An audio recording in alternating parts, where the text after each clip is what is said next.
सत श्री अकाल जी, मैं हाँ हरजोत कौर ते प्रोग्राम खबर पड़ताल लेके हाजिर हाँ जी। सो कोई खास खबरों ते चर्चा करनी है ते चर्चा करने लिए हर बार की तरह साडे नाल इस प्रोग्राम विच शामिल ने सीनियर पत्रकार सुरेंद्र डल्ला जी। बहुत-बहुत स्वागत है डल्ला जी, सत श्री अकाल। सत श्री अकाल जी, बहुत धन्यवाद हरजोत जी तुहाडा भी और सारे पंजाबियों का। जी बिल्कुल। सो खास खबरों की गल करिए तो जिमनी चोणां नूं लैके आम आदमी पार्टी वालों भी जो है अपने उम्मीदवार का नाम ऐलान दिता गया, उसके ऊपर चर्चा जरूर करांगे। ते नाल दी नाल दूजे पासे अगर गल करिए, जदों मुख मंत्री भगवंत मान सिद्धू मूसेवाला दे घर गए सन तां कई तरह के ऐलान किए गए, हस्पताल बनाने नूं लैके, स्टेडियम बनाने नूं लैके, दोषियों नूं सज़ा दिवाउण नूं लैके। सो उसके ऊपर चर्चा विस्तार नाल जरूर करांगे। ते नाल दी नाल जो श्री अकाल तख्त साहिब के जथेदार ज्ञानी हरप्रीत सिंह ने Z सिक्योरिटी नूं ना कर दित्ती है, उसके ऊपर भी पूरी जानकारी ਤੁਹਾਡੇ ਤੋਂ ਲਵਾਂਗੇ। ਡੱਲਾ ਜੀ, ਸਭ ਤੋਂ ਪਹਿਲਾਂ ਜ਼ਿਮਨੀ ਚੋਣਾਂ ਦੀ ਗੱਲ ਕਰ ਲਈਏ। 23 ਜੂਨ ਨੂੰ ਹੋਣ ਜਾ ਰਹੀਆਂ ਨੇ। ਹੁਣ ਤੱਕ ਉਡੀਕ ਸੀ ਕਿ ਆਮ ਆਦਮੀ ਪਾਰਟੀ ਵੱਲੋਂ ਨਾਮ ਦਾ ਐਲਾਨ ਨਹੀਂ ਕੀਤਾ ਗਿਆ। ਸੋ ਐਲਾਨ ਹੋ ਚੁੱਕਿਆ ਹੈ, ਵਲੰਟੀਅਰ ਨੂੰ ਟਿਕਟ ਦੇ ਦਿੱਤੀ ਗਈ ਹੈ। ਜ਼ਿਮਨੀ ਚੋਣਾਂ ਲਈ ਜ਼ਿਲ੍ਹਾ ਇੰਚਾਰਜ ਗੁਰਮੇਲ ਸਿੰਘ ਨੂੰ ਉਮੀਦਵਾਰ ਐਲਾਨਿਆ ਗਿਆ। ਤਾਂ ਕਿੰਨਾ ਕੁ ਮਜ਼ਬੂਤ ਚਿਹਰਾ ਮੰਨਦੇ ਹੋ, ਕਿਉਂਕਿ ਬਹੁਤ ਸਖਤ ਮੁਕਾਬਲਾ ਇਸ ਵਾਰੀ ਮੰਨਿਆ ਜਾ ਰਿਹਾ ਹੈ ਸੰਗਰੂਰ ਦੀ ਸੀਟ ਦੇ ਉੱਪਰ। ਕਿਸ ਤਰੀਕੇ ਨਾਲ ਇਸ ਉਮੀਦਵਾਰ ਨੂੰ ਵੇਖਦੇ ਹੋ ਤੁਸੀਂ? देखो, मुकाबला संगरूर दा जिमनी चोण दा खुल गया और सब तो पहला सिमरनजीत सिंह मान मैदान च आए सी। कल रात सुखबीर बादल भी सिमरनजीत सिंह मान उन्हां दे गृह विखे गए सी, उन्हां नाल मीटिंग करके आए ने और इसे विषय ते गल हुई है कि जिमनी चोण नूं किवें लड़िया जावे। मैं अगे भी कहा सी, जदों बंदी सिखां दे मामले च कमेटी बनी सी, सुखबीर बादल ने सिमरनजीत सिंह मान उन्हां दे पैरी हथ लाए सी। ਮੈਨੂੰ ਲੱਗਦਾ ਹੈ ਕਿ ਦੋਵੇਂ ਲੀਡਰ ਕਿਸੇ ਆਮ ਸਹਿਮਤੀ ਤੇ ਪਹੁੰਚ ਜਾਣਗੇ ਔਰ ਬਹੁਤ ਸੰਭਾਵਨਾ ਹੈ ਕਿ ਇਹਦਾ ਅਫੀਸ਼ੀਅਲ ਐਲਾਨ ਹੈ, ਅਫੀਸ਼ੀਅਲ ਅਨਾਉਂਸਮੈਂਟ ਹੈ ਜਿਹੜੀ, ਉਹ ਵੀ ਅੱਜ ਹੋ ਸਕਦੀ ਹੈ ਕਿਸੇ ਵੀ ਵੇਲੇ। ਹੁਣ ਸਵਾਲ ਇਹ ਹੈ ਕਿ ਵੱਡਾ ਸਿਆਸੀ ਦਾ ਆਮ ਆਦਮੀ ਪਾਰਟੀ ਨੇ ਫੇਰ ਖੇਡਤਾ ਔਰ ਭਗਵੰਤ ਮਾਨ ਉਹਨਾਂ ਨੇ ਉਹ ਸਾਰੀਆਂ ਚਰਚਾਵਾਂ ਤੇ ਵਿਰਾਮ ਲਗਾ ਦਿੱਤਾ। ਲਗਾਤਾਰ ਇਹ ਚਰਚਾ ਹੋ ਰਹੀ ਸੀ ਕਿ ਮੰਗ ਸੀ ਕਿ ਭਗਵੰਤ ਮਾਨ ਦੇ ਜਿਹੜੇ ਛੋਟੇ ਭੈਣ ਨੇ ਉਹਨਾਂ ਨੂੰ ਉਮੀਦਵਾਰ ਬਣਾਇਆ ਜਾਵੇ। ਵਲੰਟੀਅਰਸ ਵੀ ਚਾਹੁੰਦੇ ਸੀ, ਉਹਨਾਂ ਨੇ ਆਪ ਮੁਹਾਰੇ ਪੋਸਟਰ ਵੀ ਲਾਏ।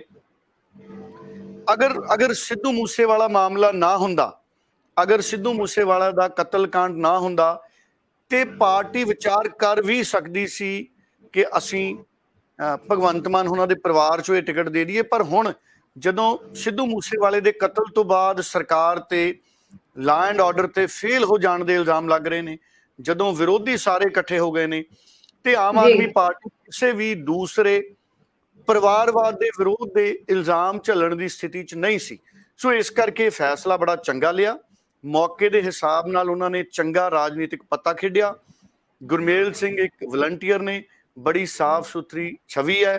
ਵਾਤਾਵਰਨ ਦੀ ਸੰਭਾਲ ਨੂੰ ਲੈ ਕੇ ਵੀ ਉਹ 2008 ਤੋਂ ਸਰਗਰਮ ਨੇ, 2013 ਤੋਂ ਆਮ ਆਦਮੀ ਪਾਰਟੀ ਦੇ ਨਾਲ ਜੁੜੇ ਨੇ ਔਰ ਜ਼ਿਲ੍ਹੇ ਪੱਧਰ ਦੀਆਂ ਉਹਨਾਂ ਨੇ ਭੂਮਿਕਾਵਾਂ ਅਦਾ ਕੀਤੀਆਂ ਨੇ ਔਰ ਹੁਣ ਜ਼ਿਲ੍ਹਾ ਇੰਚਾਰਜ ਵੀ ਨੇ, ਹਲਕਾ ਇੰਚਾਰਜ ਵੀ ਨੇ ਲੋਕ ਸਭਾ ਦੇ, ਜੋ ਮੇਰੀ ਜਾਣਕਾਰੀ ਆਈ ਹੈ।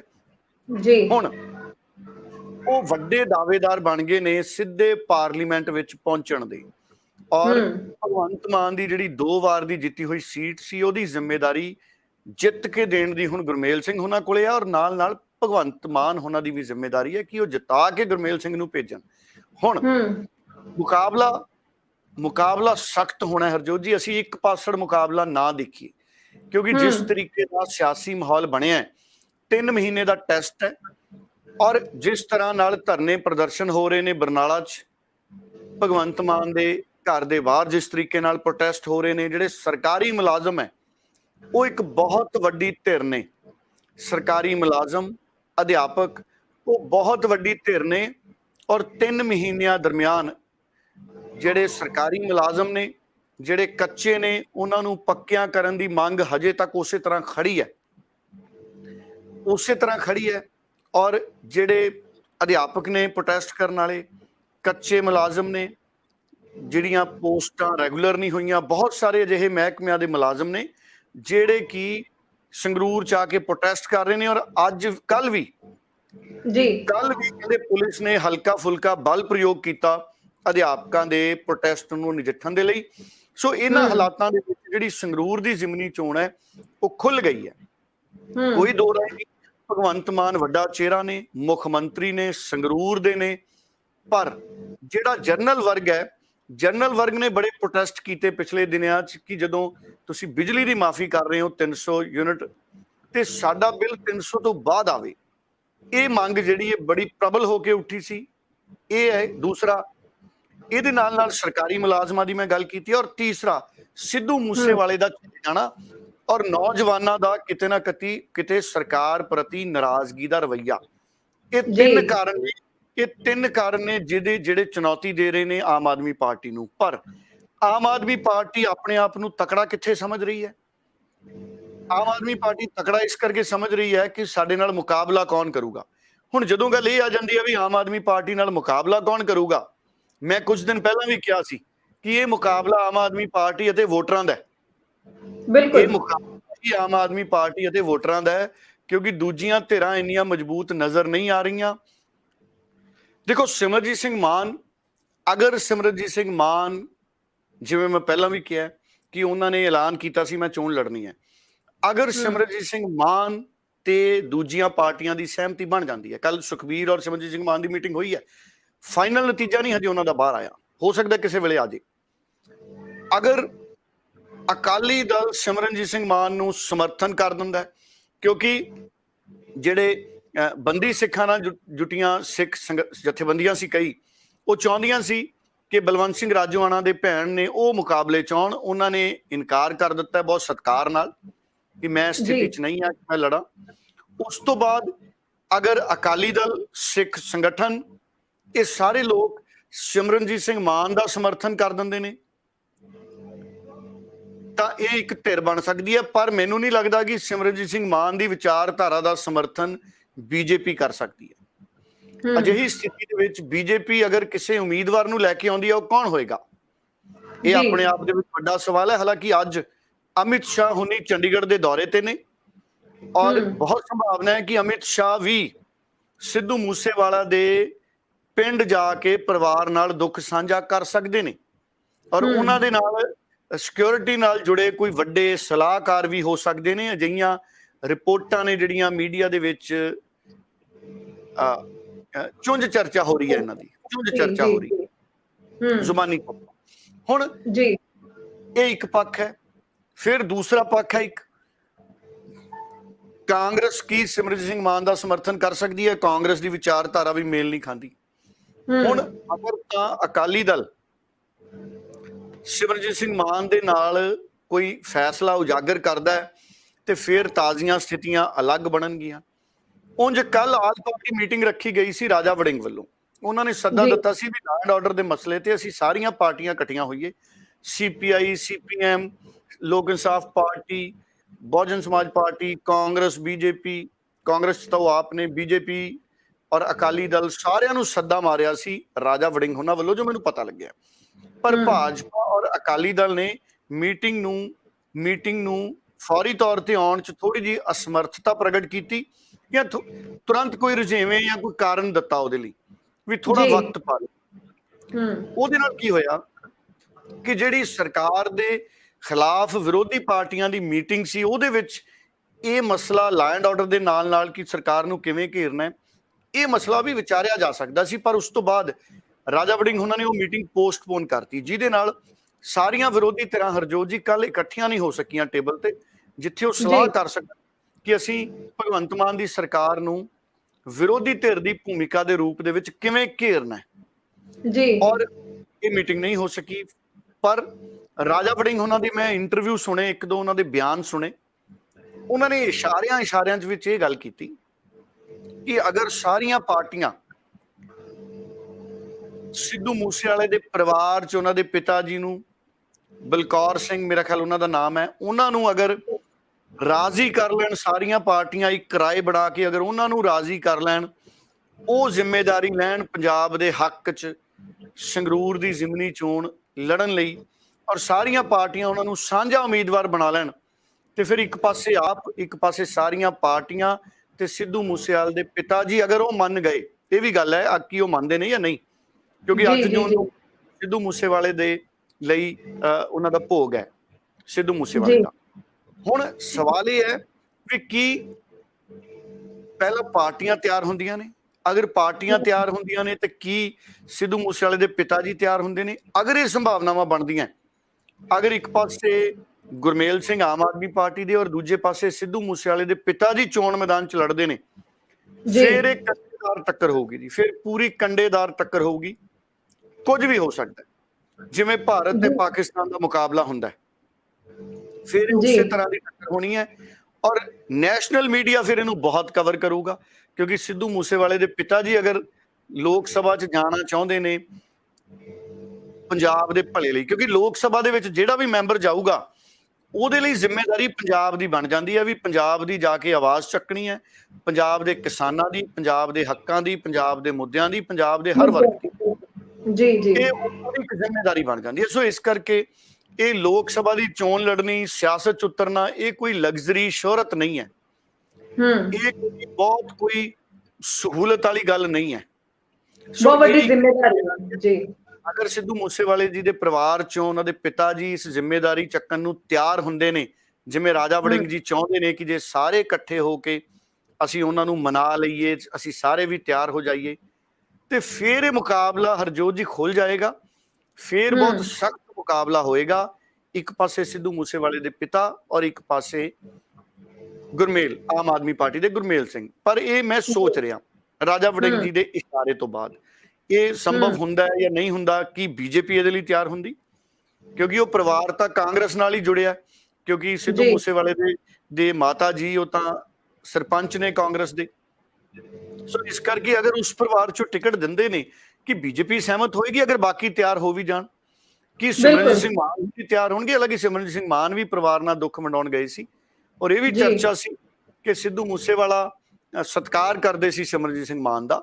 ਸੋ ਇਹ ਸਮੀਕਰਨ ਨੇ ਜਿਹੜੇ ਇਸ ਵਕਤ ਹੁਣ ਇਸ ਗੱਲ ਤੇ ਆ ਕੇ ਟਿਕ ਗਏ ਨੇ ਹਰਜੋਤ ਜੀ, ਕਿ ਵਿਰੋਧੀ ਪਾਰਟੀਆਂ ਕੀ ਇਕਜੁੱਟ ਹੋ ਸਕਦੀਆਂ ਨੇ।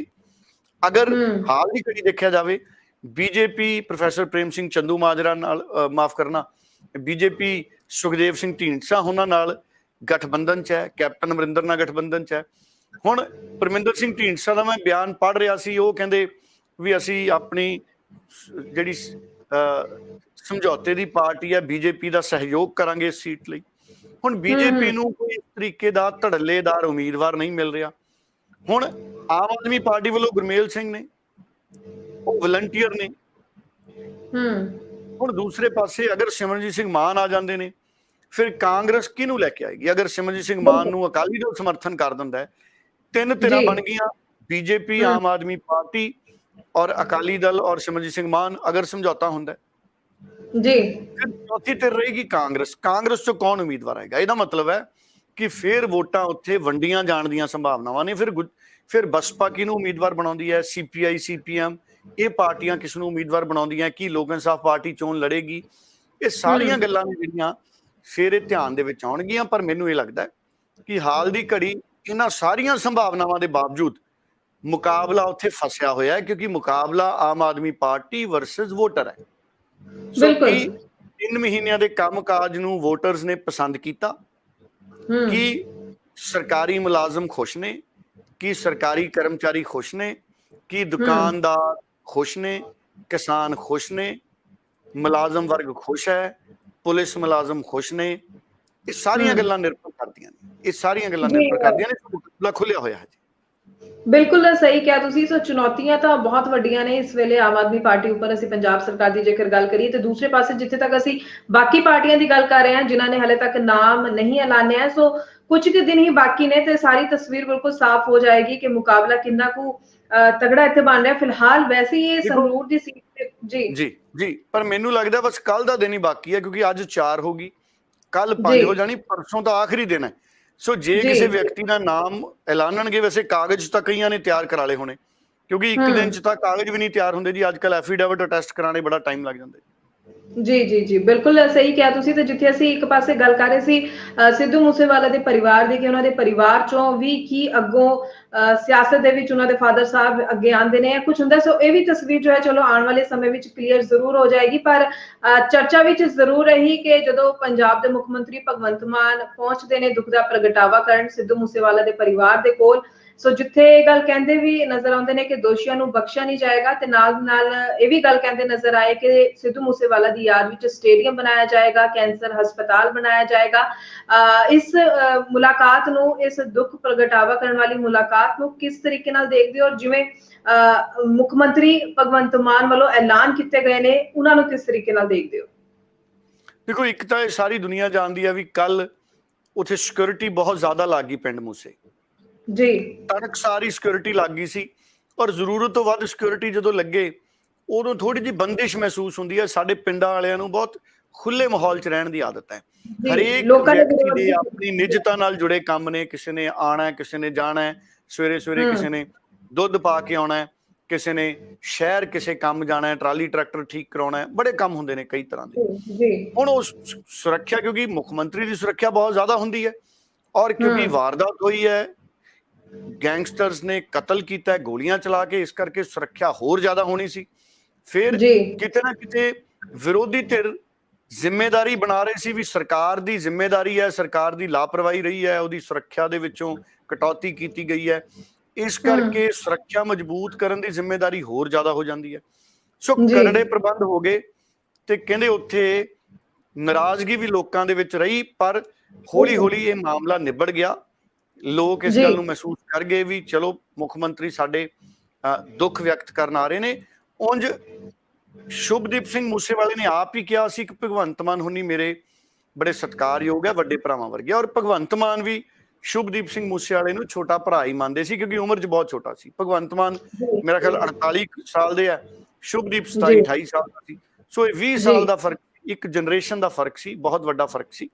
ਔਰ ਭਗਵੰਤ ਮਾਨ ਹੁਣੀ ਆਏ, ਉਹ ਪਹਿਲਾਂ ਵੀ ਆ ਸਕਦੇ ਸੀ। ਮੈਂ ਦੇਖਦਾ ਸੀ ਸੋਸ਼ਲ ਮੀਡੀਆ 'ਚ ਕਈ ਲੋਕ ਕਹਿ ਰਹੇ ਸੀ ਕਿ ਇੱਕ ਸਿੰਗਰ ਕੇ ਦੁਨੀਆ ਤੋਂ ਗਏ ਤੇ ਬੀਬੀ ਮਮਤਾ ਬਨਰਜੀ ਨੇ ਆਪ ਉੱਥੇ ਜਾ ਕੇ ਸਰਕਾਰੀ ਸਨਮਾਨਾਂ ਦੇ ਨਾਲ ਉਹਨਾਂ ਦਾ ਅੰਤਿਮ ਸੰਸਕਾਰ ਹੋਇਆ। ਮੈਨੂੰ ਲੱਗਦਾ ਪੰਜਾਬ ਸਰਕਾਰ ਵੱਲੋਂ ਵੀ ਸਰਕਾਰੀ ਸਨਮਾਨ ਜਾਂ ਕੋਈ ਮੰਤਰੀ ਜਾਂ ਕੋਈ ਵਿਸ਼ੇਸ਼ ਜਿਹੜਾ ਕੋਈ ਸਰਕਾਰ ਦਾ ਰਿਪਰੈਜ਼ੈਂਟੇਟਿਵ ਸੀ, ਅਗਰ ਉਹ ਨਿਯੁਕਤ ਕਰ ਦਿੱਤਾ ਜਾਂਦਾ ਤੇ ਇੱਕ ਵੱਡੇ ਜਿਹੜਾ ਸਨਮਾਨਜਨਕ ਜਿਹੜਾ ਸਾਡਾ ਕੋਈ ਕਲਾਕਾਰ ਹੈ, ਇਹ ਇੱਕ ਪ੍ਰੋਟੋਕਾਲ ਹੋ ਜਾਂਦਾ ਹੈ, ਇੱਕ ਇੱਜ਼ਤ ਦੇਣ ਵਾਲੀ ਗੱਲ ਹੁੰਦੀ ਹੈ। ਜਿਸ ਨੌਜਵਾਨ ਨੇ ਬਹੁਤ ਵੱਡੀ ਗਿਣਤੀ 'ਚ ਸਾਡੇ ਨੌਜਵਾਨਾਂ ਨੂੰ ਸੈਲਫ ਇੰਪਲਾਇਮੈਂਟ ਲਈ ਵੀ ਪ੍ਰੇਰਿਤ ਕੀਤਾ। ਸਿੱਧੂ ਮੂਸੇਵਾਲੇ ਤੋਂ ਬਾਅਦ ਬਹੁਤ ਸਾਰੇ ਨੌਜਵਾਨ ਨੇ ਜਿਨ੍ਹਾਂ ਨੇ ਸੋਸ਼ਲ ਮੀਡੀਆ ਤੇ ਆਪਣਾ ਕੈਰੀਅਰ ਬਣਾਇਆ। ਅੱਜ ਇਹ ਬਹੁਤ ਵੱਡੀ ਇੰਪਲਾਇਮੈਂਟ ਹੈ। ਇਹ ਕਹਿਣ ਨੂੰ ਸੋਸ਼ਲ ਮੀਡੀਆ, ਗੂਗਲ ਹੋ ਗਿਆ, ਯੂਟਿਊਬ ਹੋ ਗਿਆ, ਫੇਸਬੁੱਕ ਹੋ ਗਏ, ਇਹਨਾਂ ਨੇ ਬਹੁਤ ਵੱਡੇ ਲੈਵਲ ਦੇ ਉੱਤੇ ਇੰਪਲਾਇਮੈਂਟ ਵੀ ਜਨਰੇਟ ਕੀਤੀ ਹੈ, ਜਿਹੜੀਆਂ ਸਾਡੀਆਂ ਸਰਕਾਰਾਂ ਨਹੀਂ ਕਰ ਸਕੀਆਂ। ਚਾਈਨਾ ਨੇ ਸੋਸ਼ਲ ਮੀਡੀਆ ਆਪਣਾ ਖੜਾ ਕਰ ਲਿਆ, ਅਸੀਂ ਇੰਡੀਆ ਵਾਲੇ ਬੜੇ ਪਿੱਛੇ ਹਾਂ। ਇਹ ਉਮੀਦ ਕਰਾਂਗੇ ਵੀ ਮੋਦੀ ਸਾਹਿਬ ਕੋਈ ਕਰਿਸ਼ਮਾ ਜਾਂ ਕਰਨ, ਵੀ ਜਿਵੇਂ ਯੂਟਿਊਬ, ਫੇਸਬੁੱਕ, ਗੂਗਲ ਚੱਲਦੇ ਆ, ਕੁਝ ਇੰਡੀਆ ਵਾਲਾ ਵੀ ਬਣੇ ਕੋਈ ਇਹੋ ਜਿਹਾ। ਬਿਲਕੁਲ ਕੋਈ 1000-2000 ਕਰੋੜ ਰੁਪਏ ਇਨਵੈਸਟਮੈਂਟ ਦੇਣ ਸਾਡੇ ਕਿਸੇ ਪੜ੍ਹੇ ਲਿਖੇ ਨੌਜਵਾਨਾਂ ਨੂੰ, ਕਿਉਂਕਿ ਮੈਂ ਸੁਣਦਾ ਹਰਜੋਤ ਜੀ ਕਿ ਆ ਜਿਹੜੀਆਂ ਵੱਡੀਆਂ ਵੱਡੀਆਂ ਕੰਪਨੀਆਂ ਨੇ, ਆ ਮੋਬਾਈਲ ਤੇ ਜਿਹੜੀਆਂ ਆ ਵੀਡੀਓ ਜੀਆਂ ਘੁੰਮਦੀਆਂ ਰਹਿੰਦੀਆਂ, ਉਹ ਬਹੁਤ ਸਾਰੀਆਂ ਕੰਪਨੀਆਂ ਦੇ ਵਿੱਚ ਸਾਡੇ ਇੰਡੀਆ ਦੇ ਸਟੂਡੈਂਟ ਪੜ੍ਹ ਲਿਖ ਕੇ ਉਹੀ ਕੰਮ ਕਰਦੇ ਨੇ। ਕੋਈ ਕੈਨੇਡਾ ਬੈਠਾ ਹੈ, ਕੋਈ ਜਰਮਨੀ ਬੈਠਾ ਹੈ, ਕੋਈ ਅਮਰੀਕਾ ਬੈਠਾ ਹੈ, ਤੇ ਅਸੀਂ ਜਿਹੜੇ ਵੀਡੀਓ ਦੇਖਦੇ ਖੁਸ਼ ਹੋਈ ਜਾਂਦੇ ਹਾਂ। ਇਹਨਾਂ ਨੂੰ ਚਲਾਉਣ ਦੇ ਢੰਗ ਤਰੀਕੇ, ਤਕਨੀਕੀ ਇਨਪੁਟ ਆਊਟਪੁੱਟ, ਟੈਕਨੀਕਲ ਸਪੋਰਟ, ਇਹ ਸਾਰੇ ਬਹੁਤ ਵੱਡੀ ਗਿਣਤੀ ਦੇ ਵਿੱਚ ਸਾਡੇ ਜਿਹੜੇ ਆਪਣੇ ਜਿਹੜੇ ਸਟੂਡੈਂਟਸ ਨੇ ਉਹੀ ਉਹਨਾਂ ਕੰਪਨੀਆਂ 'ਚ ਕੰਮ ਕਰਦੇ ਨੇ। ਸੋ ਮੋਦੀ ਸਾਹਿਬ ਨੂੰ ਇਸ ਪਾਸੇ ਧਿਆਨ ਦੇਣਾ ਚਾਹੀਦਾ ਵੀ ਅਸੀਂ ਆਪਣਾ ਹੀ ਇਹੋ ਜਿਹਾ ਕੁਝ ਬਣਾ ਲਈਏ ਤਾਂ ਕਿ ਸਾਡਾ ਪੈਸਾ ਵੀ ਇੱਥੇ ਰਵੇ ਤੇ ਇੰਪਲਾਇਮੈਂਟ ਵੀ ਬਣੇ। ਖੈਰ, ਸਿੱਧੂ ਮੂਸੇਵਾਲੇ ਨੇ ਬਹੁਤ ਇਨਕਰੇਜ ਕੀਤੇ ਸਟੂਡੈਂਟ, ਔਰ ਸਿੱਧੂ ਮੂਸੇਵਾਲੇ ਨੂੰ ਕਾਮਯਾਬ ਹੁੰਦਾ ਦੇਖ ਕੇ ਬਹੁਤ ਸਾਰੇ ਸਾਡੇ ਲੋਕ ਨੇ ਜਿਹੜੇ ਸਟੂਡੈਂਟ, ਖਾਸ ਤੌਰ ਤੇ ਯੰਗ ਮੁੰਡੇ, ਉਹ ਸੈਲਫ ਇੰਪਲਾਇਮੈਂਟ ਵਾਲੇ ਪਾਸੇ ਆਏ। ਇਹ ਇੱਕ ਬਹੁਤ ਵੱਡੀ ਉਹਨਾਂ ਦੀ ਦੇਣ ਸੀ। ਚਲੋ, ਭਗਵੰਤ ਮਾਨ ਆਏ, ਪਰਿਵਾਰ ਨੂੰ ਮਿਲੇ, ਦੁੱਖ ਸਾਂਝਾ ਕੀਤਾ, ਲਗਭਗ ਕਹਿੰਦੇ 1 ਘੰਟਾ ਤੇ ਕੁਝ ਮਿੰਟ ਉਹਨਾਂ ਨੇ ਆਪਣਾ ਦੁੱਖ ਪ੍ਰਗਟ ਕੀਤਾ। ਔਰ ਉਸ ਤੋਂ ਬਾਅਦ ਮੈਂ ਲੋਕਾਂ ਦੀਆਂ ਗੱਲਾਂ ਸੁਣ ਰਿਹਾ ਸੀ ਟੈਲੀਵਿਜ਼ਨ ਤੇ, ਤੇ ਲੋਕ ਕਹਿੰਦੇ ਵੀ ਸਿੱਧੂ ਮੂਸੇਵਾਲਾ ਪਿੰਡ ਨੇ ਜ਼ਮੀਨ ਦਿੱਤੀ ਸੀ, ਸਟੇਡੀਅਮ ਬਣਾ ਰਿਹਾ ਸੀ। ਹੁਣ ਮੈਨੂੰ ਪਤਾ ਨਹੀਂ ਕਿ ਸੱਚਮੁੱਚ ਇਹ ਗੱਲ ਸੱਚ ਹੈ, ਪਰ ਟੀਵੀ ਤੇ ਉਸੇ ਪਿੰਡ ਦੇ ਕੁਝ ਬਜ਼ੁਰਗ ਬੋਲ ਰਹੇ ਸੀ। ਉਹ ਕਹਿੰਦੇ ਉਹ ਕੈਂਸਰ ਹਸਪਤਾਲ ਵੀ ਬਣਾਉਣਾ ਚਾਹੁੰਦਾ ਸੀ, ਵੀ ਅਸੀਂ ਮਾਨਸਾ 'ਚ ਆਪਣਾ ਹਸਪਤਾਲ ਵੀ ਬਣਾਈਏ। ਇਹਦਾ ਮਤਲਬ ਹੈ, ਮੈਂ ਅੱਗੇ ਵੀ ਕਹਿੰਦਾ ਹੁੰਦਾ, ਸਿੱਧੂ ਮੂਸੇਵਾਲਾ ਇੱਕ ਵਿਜ਼ਨਰੀ ਨੌਜਵਾਨ ਸੀ। ਅਗਰ ਉਹਨੇ ਮਿਹਨਤ ਨਾਲ ਪੈਸਾ ਕਮਾਇਆ, ਆਪਣੀ ਹਵੇਲੀ ਪਿੰਡ 'ਚ ਪਾਈ, ਤੇ ਸਿਆਸਤ ਚ ਆਇਆ ਇਸੇ ਸੋਚ ਨਾਲ ਆਇਆ ਵੀ ਮੈਂ ਸੇਵਾ ਕਰਨੀ ਹੈ। ਮੈਂ ਤੁਹਾਨੂੰ ਦੱਸਿਆ ਸੀ ਕੱਲ ਵੀ, ਮੈਂ 2 ਵਾਰ ਮਿਲਿਆ। ਉਹ ਚਾਹੁੰਦਾ ਸੀ ਵੀ ਜੀ ਮੈਂ ਕੁਝ ਕਰਾਂ ਆਪਣੇ ਹਲਕੇ ਲਈ, ਆਪਣੇ ਪਿੰਡ ਲਈ, ਹਸਪਤਾਲ ਬਣਾ, ਯੂਨੀਵਰਸਿਟੀ ਆਵੇ ਜਾਂ ਵੱਡਾ ਕਾਲਜ ਆਵੇ। ਸਾਡੇ ਸਟੂਡੈਂਟ ਨੇ ਜਿਹੜੇ ਜਿਹੜੇ ਦੂਰ ਦੂਰ ਪੜ੍ਹਨ ਜਾਂਦੇ ਨੇ, ਕੋਈ ਚੰਡੀਗੜ੍ਹ ਜਾਂਦਾ ਹੈ, ਕੋਈ ਬਠਿੰਡੇ ਜਾਂਦਾ ਹੈ, ਉਹ ਨੇੜੇ ਪੜ੍ਹ ਸਕਣ। ਸੋ ਇਸ ਤਰੀਕੇ ਦੀਆਂ ਯੋਜਨਾਵਾਂ ਸੀ। ਇਹਦਾ ਮਤਲਬ ਸੀ ਕਿ ਉਹ ਸੋਸ਼ਲੀ ਵੀ ਮੈਚੁਰ ਹੋ ਰਿਹਾ ਸੀ ਸਿੱਧੂ ਮੂਸੇਵਾਲਾ। ਬਿਲਕੁਲ ਬਿਲकुल बिल्कुल ਕੀ ਨੇ, ਜ਼ਿੰਮੇਦਾਰੀ ਕੀ ਨੇ, ਉਹ ਮਹਿਸੂਸ ਕਰ ਰਿਹਾ ਸੀ। ਸੋ ਜੀ ਭਗਵੰਤ ਮਾਨ ਉਹਨਾਂ ਨੇ ਇਸ ਗੱਲ ਨੂੰ ਇੱਜ਼ਤ ਦਿੱਤੀ। ਉਹ ਕਹਿ ਕੇ ਗਏ ਨੇ ਹਸਪਤਾਲ ਦੀ ਗੱਲ ਵੀ, ਸਟੇਡੀਅਮ ਦੀ ਗੱਲ ਵੀ। ਸੋ ਇਹ ਚੰਗੀ ਗੱਲ ਹੈ ਅਗਰ ਉਹ ਉਸ ਨੌਜਵਾਨ ਨੂੰ ਇੱਕ ਸ਼ਰਧਾਂਜਲੀ ਹੋ ਜਾਏਗੀ। ਹਰਜੋਤ ਜੀ ਬਿਲਕੁਲ ਸਹੀ ਕਿਹਾ ਤੁਸੀਂ ਤੇ ਅਗਰ ਅਸੀਂ ਜ਼ਿਆਦਾ ਸਮਾਂ ਜੋ ਹੈ ਜ਼ਿਆਦਾ ਹੁੰਦਾ ਜਾ ਰਿਹਾ, ਪਰ ਇੱਕ ਹੋਰ ਖਾਸ ਖਬਰ ਤੇ ਚਰਚਾ ਕਰਨੀ ਬਹੁਤ ਜ਼ਰੂਰੀ ਬਣਦੀ ਹੈ ਕਿ ਗਿਆਨੀ ਹਰਪ੍ਰੀਤ ਸਿੰਘ ਨੂੰ ਕੇਂਦਰ ਵੱਲੋਂ ਜੋ ਹੈ ਜ਼ੈਡ ਸਿਕਿਉਰਿਟੀ ਦੇਣ ਦੀ ਪੇਸ਼ਕਸ਼ ਕੀਤੀ ਗਈ। ਉਹਨਾਂ ਨੇ ਕੇਂਦਰ ਦਾ ਧੰਨਵਾਦ ਕੀਤਾ, ਪਰ ਨਾਲ ਦੀ ਨਾਲ ਜੋ ਜ਼ੈਡ ਸਿਕਿਉਰਿਟੀ ਦੀ ਪੇਸ਼ਕਸ਼ ਹੈ ਉਸ ਨੂੰ ਠੁਕਰਾ ਦਿੱਤਾ ਉਹਨਾਂ ਨੇ।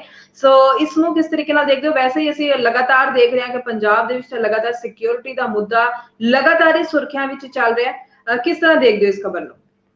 ਦੇਖੋ, ਇੱਕ ਤਾਂ ਜਥੇਦਾਰ ਸ਼੍ਰੀ ਅਕਾਲ ਤਖਤ ਸਾਹਿਬ ਨੇ ਧੰਨਵਾਦ ਕੀਤਾ ਹੈ ਕੇਂਦਰ ਸਰਕਾਰ ਦਾ, ਗ੍ਰਹਿ ਮੰਤਰਾਲੇ ਦਾ, ਕਿ ਜੀ ਉਹਨਾਂ ਨੇ ਜ਼ੈਡ ਸਿਕਿਉਰਿਟੀ ਹੈ ਜਿਹੜੀ ਉਹਦੇ ਲਈ ਪ੍ਰਸਤਾਵ ਭੇਜਿਆ। ਪਰ ਜੀ ਜਥੇਦਾਰ ਸਾਹਿਬ ਨੇ ਬਹੁਤ ਸਤਿਕਾਰ ਨਾਲ ਇਸ ਪ੍ਰਸਤਾਵ ਨੂੰ ਉਹਨਾਂ ਨੇ ਵਾਪਸ ਲੈਣ ਦੀ ਅਪੀਲ ਕੀਤੀ ਹੈ। ਉਹਨਾਂ ਦਾ ਇਹ ਕਹਿਣਾ ਹੈ ਕਿ ਮੈਂ ਦੇਸ਼ਾਂ ਵਿਦੇਸ਼ਾਂ ਦੇ ਵਿੱਚ ਸਿੱਖੀ ਦੇ ਪ੍ਰਚਾਰ ਨਾਲ ਜੁੜਿਆ, ਸੋ ਮੇਰੇ ਲਈ ਜ਼ੈਡ ਸਿਕਿਉਰਿਟੀ ਦਾ ਕਵਰ ਲੈਣਾ ਸੰਭਵ ਨਹੀਂ ਹੋਏਗਾ। ਹੁਣ ਇਹਦੇ ਪਿੱਛੇ ਕਾਰਨ ਤਾਂ ਆਪਾਂ ਕਈ ਸਮਝਦੇ ਹਾਂ, ਕਿਉਂਕਿ ਪਿਛਲੇ ਸਮੇਂ ਦੇ ਵਿੱਚ ਬਹੁਤ ਸਾਰੇ ਲੋਕਾਂ ਦੀ ਆਵਾਜ਼ ਆਈ ਕਿ ਸ਼੍ਰੀ ਜੀ ਅਕਾਲ ਤਖਤ ਸਾਹਿਬ ਦੇ ਜਥੇਦਾਰ ਨੂੰ ਪੰਜਾਬ ਪੁਲਿਸ ਦੀ ਸੁਰੱਖਿਆ ਨਹੀਂ ਲੈਣੀ ਚਾਹੀਦੀ, ਉਹ ਆਪਣੀ ਐਸਜੀਪੀਸੀ ਦੀ ਟਾਸਕ ਫੋਰਸ ਦੀ ਸੁਰੱਖਿਆ ਦੇ ਵਿੱਚ ਰਹਿਣ। ਹਾਲਾਂਕਿ ਇਹ ਫੈਸਲਾ ਚੰਗਾ ਨਹੀਂ ਸੀ ਪੰਜਾਬ ਦੀ ਭਗਵੰਤ ਮਾਨ ਦੀ ਸਰਕਾਰ ਦਾ ਕਿ ਸ਼੍ਰੀ ਅਕਾਲ ਤਖਤ ਸਾਹਿਬ ਦੇ ਜਥੇਦਾਰ ਤੋਂ ਜਿਹੜੀ ਹੈ ਉਹ ਸਿਕਿਉਰਿਟੀ ਦੇ ਵਿੱਚ ਕਟੌਤੀ ਕੀਤੀ ਜਾਂਦੀ। ਦੇਖੋ, ਇੱਕ ਪਾਸੇ ਸਰਕਾਰ ਤਰਕ ਦੇ ਰਹੀ ਹੈ ਕਿ ਘੱਲੂਘਾਰਾ ਸਮਾਗਮਾਂ ਕਰਕੇ ਅਸੀਂ ਇਹ ਸਿਕਿਉਰਿਟੀ ਆਰਜ਼ੀ ਤੌਰ ਤੇ ਵਾਪਸ ਲਈ ਸੀ। ਜੀ ਤੇ ਅਗਰ ਇਹ ਕਾਰਨ ਸੀ ਤੇ ਫਿਰ ਜਥੇਦਾਰ ਸਾਹਿਬ ਨੂੰ ਤਾਂ ਇਸ ਸਿਕਿਉਰਿਟੀ ਬਾਰੇ ਪੁਨਰ ਵਿਚਾਰ ਕੀਤੇ ਜਾਣ ਦੀ ਲੋੜ ਹੀ ਨਹੀਂ ਸੀ ਹੋਣੀ ਚਾਹੀਦੀ ਸਰਕਾਰ ਨੂੰ। ਉਹਨਾਂ ਦੀ ਜੀ ਜੀ ਸਿਕਿਉਰਿਟੀ ਜੇ ਵਧਾਉਣੀ ਨਹੀਂ ਤਾਂ ਜਿਉਂ ਦੀ ਤਿਉਂ ਰੱਖਣੀ ਚਾਹੀਦੀ ਸੀ। ਸੋ ਇਸ ਕਰਕੇ ਹੁਣ ਜਥੇਦਾਰ ਸਾਹਿਬ ਦਾ ਇਹ ਆਪਣਾ ਪੱਖ ਹੈ, ਕਿਉਂਕਿ ਸਿਕਿਉਰਿਟੀ ਇੱਕ ਮੁੱਦਾ ਬਣ ਗਿਆ ਔਰ ਜ਼ੈਡ ਕੇਂਦਰ ਸਰਕਾਰ ਨੇ ਉਹ ਸਿਕਿਉਰਿਟੀ ਆਫਰ ਕੀਤੀ, ਜ਼ੈਡ ਸਿਕਿਉਰਿਟੀ, ਔਰ ਜਥੇਦਾਰ ਸਾਹਿਬ ਨੇ ਪ੍ਰਸਤਾਵ ਨੂੰ ਨਿਮਰਤਾ ਸਹਿਤ ਵਾਪਸ ਲੈਣ ਦੀ ਅਪੀਲ ਕੀਤੀ ਹੈ ਕੇਂਦਰ ਸਰਕਾਰ ਨੂੰ। ਹਾਲਾਂਕਿ ਪੰਜਾਬ ਸਰਕਾਰ ਕਹਿ ਰਹੀ ਹੈ ਕਿ ਅਸੀਂ ਚਾਹੁੰਦੇ ਹਾਂ ਕਿ ਜਥੇਦਾਰ ਸਾਹਿਬ ਸੁਰੱਖਿਆ ਦਾ ਕਵਰ ਰੱਖਣ, ਪਰ ਅਗਰ ਕੋਈ ਸੁਰੱਖਿਆ ਨਹੀਂ ਵੀ ਲੈਂਦੇ ਜਥੇਦਾਰ ਸਾਹਿਬ ਸੂਬਾ ਸਰਕਾਰ ਦੀ ਜਾਂ ਕੇਂਦਰ ਸਰਕਾਰ ਦੀ, ਜਥੇਦਾਰ ਸਾਹਿਬ ਜ਼ਰੂਰ ਜਿਹੜਾ ਹੈ ਉਹ ਭਾਵੇਂ ਐਸਜੀਪੀਸੀ ਦੀ ਟਾਸਕ ਫੋਰਸ ਦੀ ਸੁਰੱਖਿਆ ਦਾ ਇੰਤਜ਼ਾਮ ਕਰਨ। ਸੁਰੱਖਿਆ ਬਹੁਤ ਲਾਜ਼ਮੀ ਹੈ ਉਹਨਾਂ ਦੇ ਲਈ, ਔਰ ਜਦੋਂ ਉਹ ਸੁਰੱਖਿਆ ਲੈਣਗੇ ਉਹਨਾਂ ਨੂੰ ਸਾਰਵਜਨਿਕ ਕਰਨ ਦੀ ਵੀ ਲੋੜ ਨਹੀਂ, ਪਰ ਸੁਰੱਖਿਆ ਦਾ ਉਹ ਇੰਤਜ਼ਾਮ, ਔਰ ਮੈਨੂੰ ਲੱਗਦਾ ਉਹ ਇੰਤਜ਼ਾਮ ਕਰਨਗੇ। ਔਰ ਕਿਉਂਕਿ ਬਹੁਤ ਵੱਡੇ ਇੱਕ ਉਹ ਸੰਸਥਾ ਦੇ ਉੱਤੇ ਉਹ ਨੁਮਾਇੰਦਗੀ ਕਰ ਰਹੇ ਨੇ ਸ਼੍ਰੀ ਅਕਾਲ ਤਖਤ ਸਾਹਿਬ। ਸੋ ਮੈਨੂੰ ਇਹ ਲੱਗਦਾ ਕਿ ਕੇਂਦਰ ਸਰਕਾਰ ਨੇ ਵੀ ਜਿਹੜੀ ਇਹ ਉਹਨਾਂ ਨੂੰ ਅਪੀਲ ਕੀਤੀ ਹੈ, ਉਹ ਮੈਨੂੰ ਲੱਗਦਾ ਕਿ ਕੇਂਦਰ ਸਰਕਾਰ ਨੇ ਜਿਸ ਤਰੀਕੇ ਦੇ ਹਵਾਲੇ ਦਿੱਤੇ ਨੇ ਕਿ ਸਾਡੇ ਕੋਲੇ ਕਈ ਤਰ੍ਹਾਂ ਦੀਆਂ ਜਿਹੜੀਆਂ ਨੇ ਇਨਪੁਟਸ ਨੇ, ਅਸੀਂ ਇਸ ਕਰਕੇ ਫੈਸਲਾ ਕੀਤਾ। ਸੋ ਇਹਦਾ ਮਤਲਬ ਹੈ ਅਗਰ ਕੇਂਦਰ ਸਰਕਾਰ ਇਹ ਇੰਨੀ ਅਹਿਮੀਅਤ ਸਮਝ ਰਹੀ ਹੈ ਤੇ ਸੂਬੇ ਦੀ ਸਰਕਾਰ ਨੂੰ ਪਹਿਲਾਂ ਇਹ ਅਹਿਮੀਅਤ ਸਮਝਣੀ ਚਾਹੀਦੀ ਸੀ ਜਦੋਂ ਇਹ ਪੂਰਾ ਮੁੱਦਾ ਜਿਹੜਾ ਇਹਦੇ ਤੇ ਵਿਵਾਦ ਸ਼ੁਰੂ ਹੋਇਆ। ਜੀ ਜੀ ਬਿਲਕੁਲ ਸਹੀ ਕਿਹਾ ਤੁਸੀਂ। ਸੋ ਅਸੀਂ ਖਾਸ ਖਬਰਾਂ ਦੇ ਉੱਪਰ ਚਰਚਾ ਜ਼ਰੂਰ ਕੀਤੀ ਹੈ, ਪਰ ਡੱਲਾ ਜੀ ਇੱਕ ਵਾਰ ਫਿਰ ਅੱਜ ਕਹਿਣਾ ਚਾਹੂੰਗੀ ਕਿ ਅਗਰ ਕੋਈ ਖਬਰ ਰਹਿ ਗਈ ਹੋਵੇ ਖਾਸ ਜੋ ਦਰਸ਼ਕਾਂ ਤੱਕ ਜ਼ਰੂਰੀ ਪਹੁੰਚਾਣੀ ਚਾਹੀਦੀ ਹੈ ਤਾਂ ਮੈਂ ਜ਼ਰੂਰ ਚਾਹੂੰਗੀ ਕਿ ਤੁਸੀਂ ਦਰਸ਼ਕਾਂ ਨਾਲ ਸਾਂਝੀ ਕਰੋ। ਦੇਖੋ, ਅੱਜ ਦਿਨ ਬੜਾ ਮਹੱਤਵਪੂਰਨ ਹੈ, ਅੱਜ ਦਿਨ ਬੜਾ ਮਹੱਤਵਪੂਰਨ ਹੈ, ਔਰ ਕੱਲ ਇੱਕ ਖਾਸ ਗੱਲ ਮੈਂ ਜ਼ਰੂਰ ਕਰਨੀ ਚਾਹੂੰਗਾ। ਕੱਲ ਨਵਜੋਤ ਸਿੰਘ ਸਿੱਧੂ ਦੇ ਜਿਹੜੇ ਸਾਥੀ ਨੇ, ਜਿਹੜੇ ਲਗਾਤਾਰ ਨਵਜੋਤ ਸਿੰਘ ਸਿੱਧੂ ਹੋਰਾਂ ਦੇ ਨਾਲ ਹਰ ਥਾਂ ਤੇ ਨਜ਼ਰ ਆਉਂਦੇ ਸੀ, ਧਰਨੇ ਤੇ, ਰੈਲੀ ਤੇ, ਕੋਈ ਕਿਸੇ ਪੀੜਤ ਪਰਿਵਾਰ ਕੋਲੇ ਜਾਣਾ ਹੈ, ਕਿਸੇ ਕਿਸਾਨ ਦੇ ਪਰਿਵਾਰ ਕੋਲੇ ਜਾਣਾ ਹੈ, ਅੱਜ 12-13 ਐਕਸ ਐਮਐਲਏ ਨੇ ਜਿਹੜੇ, ਉਹ ਮੈਨੂੰ ਪਤਾ ਲੱਗਿਆ ਕਿ ਉਹ ਗਏ ਸੀ ਸਿੱਧੂ ਮੂਸੇਵਾਲਾ ਦੇ ਪਿਤਾ ਜੀ ਨੂੰ ਮਿਲੇ, ਪਰਿਵਾਰ ਨੂੰ ਮਿਲੇ। ਉਹ 12:30 ਵਜੇ ਦੇ ਕਰੀਬ ਜਾਂ ਉਸ ਤੋਂ ਕੁਝ ਸਮਾਂ ਬਾਅਦ ਉਹ ਸਾਰੇ ਸਮੂਹ ਦੇ ਵਿੱਚ ਗਏ, ਪਰਿਵਾਰ ਦੇ ਨਾਲ ਦੁੱਖ ਸਾਂਝਾ ਕਰਕੇ ਆਏ ਨੇ ਸਾਰੇ। ਔਰ ਉਹ ਨਵਜੋਤ ਸਿੰਘ ਸਿੱਧੂ ਜੀ ਵੱਲੋਂ ਵੀ ਪਰਿਵਾਰ ਦੇ ਨਾਲ ਦੁੱਖ ਸਾਂਝਾ ਕਰਕੇ ਆਏ ਨੇ। ਔਰ ਕਿਉਂਕਿ ਪਤਾ ਹੈ ਪਰਿਵਾਰ ਨੂੰ ਵੀ, ਅਗਰ ਨਵਜੋਤ ਸਿੰਘ ਸਿੱਧੂ ਜੇਲ੍ਹ 'ਚ ਨਾ ਹੁੰਦੇ ਤੇ ਸ਼ਾਇਦ ਨਵਜੋਤ ਸਿੰਘ ਸਿੱਧੂ, ਜਿਵੇਂ ਅਸੀਂ ਪਿਛਲੇ ਸਮੇਂ 'ਚ ਦੇਖਿਆ, ਘਟਨਾ ਦਾ ਪਤਾ ਲੱਗਦਾ ਹੀ ਉਹ ਸਭ ਤੋਂ ਪਹਿਲਾਂ ਉੱਥੇ ਪਹੁੰਚਦੇ। ਔਰ ਨਵਜੋਤ ਸਿੰਘ ਸਿੱਧੂ ਦੀ ਇੱਕ ਵੀਡੀਓ ਵੀ ਬੜੀ ਵਾਇਰਲ ਹੈ, ਜਿਹਦੇ 'ਚ ਉਹ ਸੁਰੱਖਿਆ ਦੇ ਮਾਮਲੇ ਤੇ ਭਗਵੰਤ ਮਾਨ ਉਹਨਾਂ ਨੂੰ ਅਪੀਲ ਵੀ ਕਰ ਰਹੇ ਸੀ ਕਿ ਸਾਨੂੰ ਬਹੁਤ ਸਾਵਧਾਨੀ ਪੂਰਵਕ ਸੁਰੱਖਿਆ ਦਾ ਮਸਲਾ ਜਿਹੜਾ ਇਹਨੂੰ ਜਾਂਚਣ ਦੀ, ਇਹਨੂੰ ਦੇਖਣ ਦੀ ਜ਼ਰੂਰਤ ਹੈ। ਸੋ ਉਹਨਾਂ ਨੇ ਨਵਜੋਤ ਸਿੰਘ ਸਿੱਧੂ ਦੇ ਪਰਿਵਾਰ ਵੱਲੋਂ ਵੀ ਜਿਹੜਾ ਹੈਗਾ ਉਹ ਜਿਹੜਾ ਸ਼ੋਕ ਸੁਨੇਹਾ ਉਹ ਉਹਨਾਂ ਨਾਲ ਸਾਂਝਾ ਕੀਤਾ। ਸੋ ਇਹ ਵੀ ਗੱਲ ਜ਼ਰੂਰੀ ਸੀ, ਭਾਵੇਂ ਨਵਜੋਤ ਸਿੰਘ ਸਿੱਧੂ ਜੇਲ੍ਹ 'ਚ ਨੇ, ਕਿਉਂਕਿ ਜੇਲ੍ਹ ਦੇ ਵਿੱਚ ਵੀ ਅਖਬਾਰ ਖਬਰਾਂ ਪਹੁੰਚਦੀਆਂ ਨੇ। ਸੋ ਜ਼ਰੂਰ ਨਵਜੋਤ ਸਿੰਘ ਸਿੱਧੂ ਉਹਨਾਂ ਨੇ ਵੀ ਉੱਥੇ ਕਾਫੀ ਜ਼ਿਆਦਾ ਉਹ ਦੁਖੀ ਹੋਣਗੇ, ਕਿਉਂਕਿ ਉਹ ਉਹਨਾਂ ਨੇ ਕਿਹਾ ਵੀ ਸੀ ਇੱਕ ਵਾਰੀ ਹਰਜੋਤ ਜੀ ਕਿ ਸਿੱਧੂ ਮੂਸੇਵਾਲੇ ਵਰਗੇ ਨੌਜਵਾਨ ਅਗਰ ਸਿਆਸਤ 'ਚ ਆ ਜਾਣ, ਜਿਹੜੇ ਆਪਣੇ ਦਮ ਤੇ ਤਰੱਕੀ ਕਰ ਗਏ, ਇੱਕ ਤਾਂ ਉਹ ਕਰਪਸ਼ਨ ਨਹੀਂ ਕਰਨਗੇ, ਕਿਉਂਕਿ ਸਿੱਧੂ ਮੂਸੇਵਾਲੇ ਨੂੰ ਕਰਪਸ਼ਨ ਦੀ ਲੋੜ ਨਹੀਂ ਸੀ, ਉਹ ਮਿਹਨਤ ਦੀ, ਇਮਾਨਦਾਰੀ ਦੀ ਜਿਹੜੀ ਹੈ ਉਹਦੇ ਕੋਲੇ ਕਮਾਈ ਸੀ। ਸੋ ਸਿੱਧੂ ਕਹਿੰਦੇ ਸੀ ਕਿ ਇਸ ਤਰ੍ਹਾਂ ਦੇ ਨੌਜਵਾਨ ਅਗਰ ਸਿਆਸਤ 'ਚ ਆ ਜਾਣ ਤੇ ਘੱਟੋ ਘੱਟ ਜਿਹੜੇ ਸਿਆਸਤਦਾਨ ਨੇ ਉਹ ਇਮਾਨਦਾਰੀ ਦੇ ਨਾਲ ਫਿਰ ਸੇਵਾ ਕਰਨ ਦੇ ਪਾਸੇ ਇੱਕ ਕੰਪੀਟੀਸ਼ਨ 'ਚ ਆ ਜਾਣਗੇ, ਔਰ ਹੋਰ ਨੌਜਵਾਨ ਵੀ ਫਿਰ ਸਿਆਸਤ 'ਚ ਆਉਣਗੇ। ਪਰ ਹੁਣ ਜਦੋਂ ਨਵਜੋਤ ਸਿੰਘ ਸਿੱਧੂ ਸਜ਼ਾ ਪੂਰੀ ਕਰਕੇ ਬਾਹਰ ਆਉਂਦੇ ਨੇ, ਸੋ ਮੈਨੂੰ ਲੱਗਦਾ ਉਸ ਤੋਂ ਬਾਅਦ ਫਿਰ ਉਹ ਇਹ ਆਪਣੇ ਮਿਸ਼ਨ 'ਚ ਜਾਰੀ ਉਤਰਨਗੇ, ਆਪਣੇ ਮਿਸ਼ਨ 'ਚ ਵਾਪਸ ਆਉਣਗੇ ਕਿ ਅਸੀਂ ਨੌਜਵਾਨਾਂ ਨੂੰ ਵੱਧ ਤੋਂ ਵੱਧ ਸਿਆਸਤ 'ਚ ਲਿਆਈਏ। ਜੀ ਬਿਲਕੁਲ ਤੁਸੀਂ ਸਹੀ ਕਿਹਾ ਤੇ ਬਹੁਤ ਚੰਗਾ ਲੱਗਿਆ ਡੱਲਾ ਜੀ ਕਿ ਤੁਸੀਂ ਸਾਰੀ ਖਬਰਾਂ ਦੀ ਵਿਸਥਾਰ ਵਿੱਚ ਜਾਣਕਾਰੀ ਜੋ ਹੈ ਦਰਸ਼ਕਾਂ ਨਾਲ ਸਾਂਝੀ ਕੀਤੀ ਹੈ, ਤੇ ਦਰਸ਼ਕਾਂ ਦਾ ਹਰ ਵਾਰ ਅਸੀਂ ਧੰਨਵਾਦ ਕਰਦੇ, ਅੱਜ ਵੀ ਧੰਨਵਾਦ ਜ਼ਰੂਰ ਕਰਾਂਗੇ ਕਿ ਤੁਸੀਂ ਆਪਣੇ ਸੁਝਾਅ ਕਮੈਂਟਸ ਦੇ ਜ਼ਰੀਏ ਸਾਡੇ ਤੱਕ ਪਹੁੰਚਾਉਂਦੇ ਹੋ। ਸੋ ਡੱਲਾ ਜੀ ਤੁਹਾਡਾ ਵੀ ਬਹੁਤ ਧੰਨਵਾਦ ਕਿ ਤੁਸੀਂ ਪ੍ਰੋਗਰਾਮ ਵਿੱਚ ਜੁੜ ਕੇ ਸਾਰੀ ਖਬਰਾਂ ਵਿਸਥਾਰ ਦੇ ਨਾਲ ਦਰਸ਼ਕਾਂ ਤੱਕ ਪਹੁੰਚਾਉਂਦੇ ਹੋ, ਤੇ ਇਸ ਨਾਲ ਹੀ ਹੁਣ ਮੈਨੂੰ ਯਾਨੀ ਕਿ ਹਰਜੋਤ ਕੌਰ ਨੂੰ ਵੀ ਦਿਓ ਇਜਾਜ਼ਤ। ਧੰਨਵਾਦ। ਬਹੁਤ ਧੰਨਵਾਦ ਹਰਜੋਤ ਜੀ।